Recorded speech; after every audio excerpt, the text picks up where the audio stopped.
ചന്ദമംഗലം wetlands എന്നാണ് Google മാപ്പിൽ ഈ ലൊക്കേഷൻ കൊടുത്തിരിക്കുന്നത്. ഉപയോഗശൂന്യമായി കിടക്കുന്ന പഴയൊരു ക്വാറി.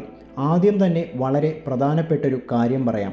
ഒരുപാട് അപകടം പിടിച്ചൊരു സ്ഥലമാണിത്. കുറേ പേര് ഇവിടെ മരണപ്പെട്ടിട്ടുമുണ്ട്. ഈ സ്ഥലത്തിൻ്റെ ഭംഗി കണ്ട് പാറമടയിലെ വെള്ളത്തിൽ ചെന്നിറങ്ങും. എത്ര എക്സ്പേർട്ടായിട്ടുള്ള ആളുകൾക്കും ഇവിടെ നീന്താൻ കുറച്ച് ബുദ്ധിമുട്ടാണ് എന്നാ കേട്ടിരിക്കുന്നത്. ആദ്യം അകത്തേക്ക് പോണ്ട എന്നാ തീരുമാനിച്ചത്. പക്ഷേ ഇതുവഴി പോയ കുറേ പേര് എന്നോട് പറഞ്ഞു, അകത്തേക്ക് പോവാം, വെള്ളത്തിൻ്റെ ഭാഗത്തേക്ക് പോവരുത് എന്ന് പറഞ്ഞു. കുറച്ചു ദൂരം മുന്നോട്ട് പോയി ആ പാറയുടെ വലതുഭാഗത്തായി നിന്നോളാൻ പറഞ്ഞു. ലെഫ്റ്റ് സൈഡിലേക്ക് പോകുമ്പോഴാണ് പാറമടിയും വെള്ളവും ഉള്ളത്. ആ ഭാഗമാണ് ഏറ്റവും അപകടം പിടിച്ച ഏരിയ. തൊട്ടടുത്തൊരു ശിവക്ഷേത്രമുണ്ട്. ഇവിടെ വരുന്നതിന് മുൻപ് അവരോടൊന്ന് പറയാൻ പറഞ്ഞിട്ടുണ്ട്. ആ ക്ഷേത്രത്തിന് കീഴിലാണ് ഈ സ്ഥലമുള്ളത്. ഇതിലെ പോയ എല്ലാവരും പാറമടയിലെ വെള്ളത്തിലിറങ്ങരുതെന്ന് പ്രത്യേകം പറയുന്നുണ്ട്.